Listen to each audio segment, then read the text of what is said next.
ফাঁসির আসামি, কাউকে বানানো হয়েছে যাবজ্জীবন আসামি, কাউকে দিয়েছে বিভিন্ন মেয়াদের সাজা। আর যারা প্রকৃতম হত্যাকাণ্ডের সাথে জড়িত ইতিমধ্যে মেজর জেনারেল আলম ও ফজলুর রহমান স্যারের স্বাধীন তদন্ত কমিশনে নাম উঠে এসেছে, তারা কিন্তু কেউ এই বিচারের আওতায় ছিলেন না।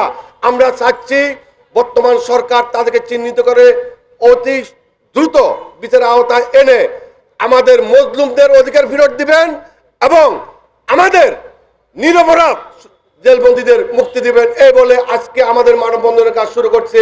সকলে একত্রিত হয়ে থাকুন, কোনো বিশৃঙ্খলা ঘটাবেন না এবং কোনো ধরনের বিশৃঙ্খলাকারী যেন আমাদের ভিতরে এসে কোনো প্রকার বিশৃঙ্খলা ঘটাতে না পারে সেদিকে সকলে খেয়াল রাখবেন। হাজার হাজার বিডিআর সদস্য সীমান্তর শক্ত হাতের পর্যন্ত এক বাহিনী, যার নাম বাংলাদেশ রাইফেলস। 2009 সালে এই ফ্যাসিস্ট সরকারের নীল নকশার অন্তর্ভুক্ত হয়ে এই বাহিনীটাকে ধ্বংস করে দেওয়া হয়েছে। তো ইতিহাস সবাই জানেন, বাংলার এমন কোন লোক জনবল নাই যে আমাদের ব্যাপারটা জানে না। তো আমি যে কথাটা আপনাদের সকলের পক্ষ থেকে দাবি জানাতে চাই সেটা হলো, বর্তমান প্রধানমন্ত্রী দেশনেত্রী খালেদা জিয়ার আদর্শের প্রধানমন্ত্রী, উনি ওয়াদা করেছেন, অঙ্গীকার করেছেন, কথা দিয়েছেন জাতির সম্মুখে যে আমরা যদি ক্ষমতায় যাই তাহলে পীর খেলার সৃষ্ট ঘটনার সুষ্ঠু বিচার এবং ন্যায় বিচার প্রতিষ্ঠিত করব। এবং এই কথা উনি বলেছেন যে শত শত নিরপরাধ বিডিআর সদস্য তারা জেলবন্দি আছে, জেলে আছে, আর যারা অপরাধ সংগঠিত করেছেন তারা ক্ষমতাকে কুক্ষিগত করে রাজ সিংহাসনে বসে আছেন। যদি আমরা ক্ষমতায় যাই তাহলে এই ন্যায় বিচার প্রতিষ্ঠিত করব। এই কথাগুলা, এই অঙ্গীকারগুলা, এই ওয়াদাগুলা শুধু বাংলাদেশে নয়, পৃথিবীর আকাশে সকলের কানে এখন উড়ন্তমান। আমরা সবাই জানি এবং সবাই আমরা দেখেছি, শুনেছি।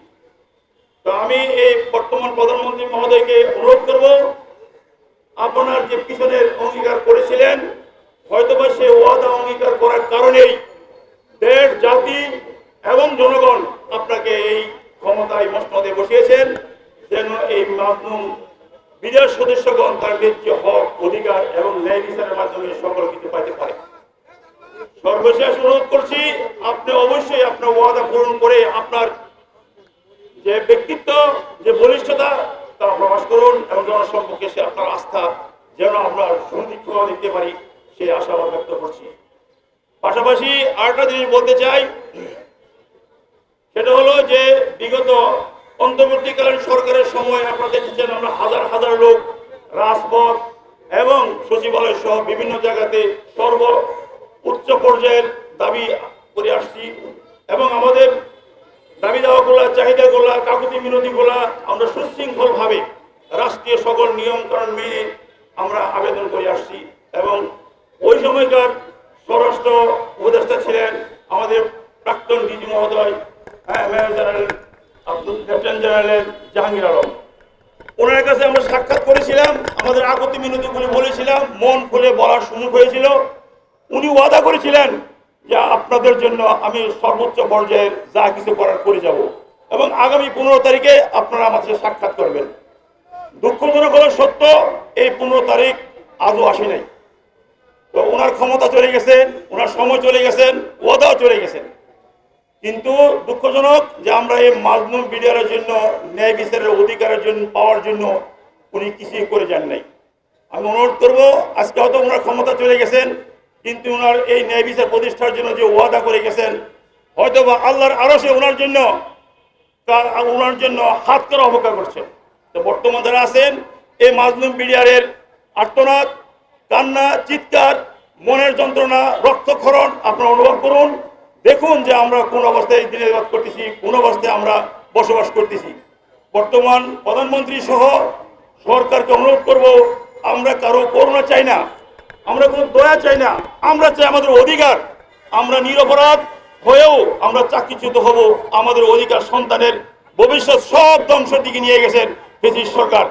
আপনাদের মাধ্যমে ন্যায় বিচার চাই। আমরা বাংলাদেশের নাগরিক, বাংলাদেশের সর্বস্থানে আমরা জাতীয় অধিকার পাইতে পারি, সে দাবি রাখতে পারি।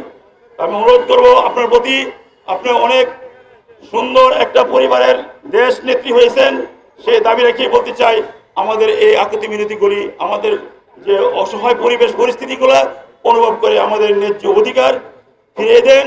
যারা নিরপরাধ সদস্য জেলে আছেন, জেলবন্দি আছেন 17 বছর যাবৎ, তাদেরকে মুক্তি দিন।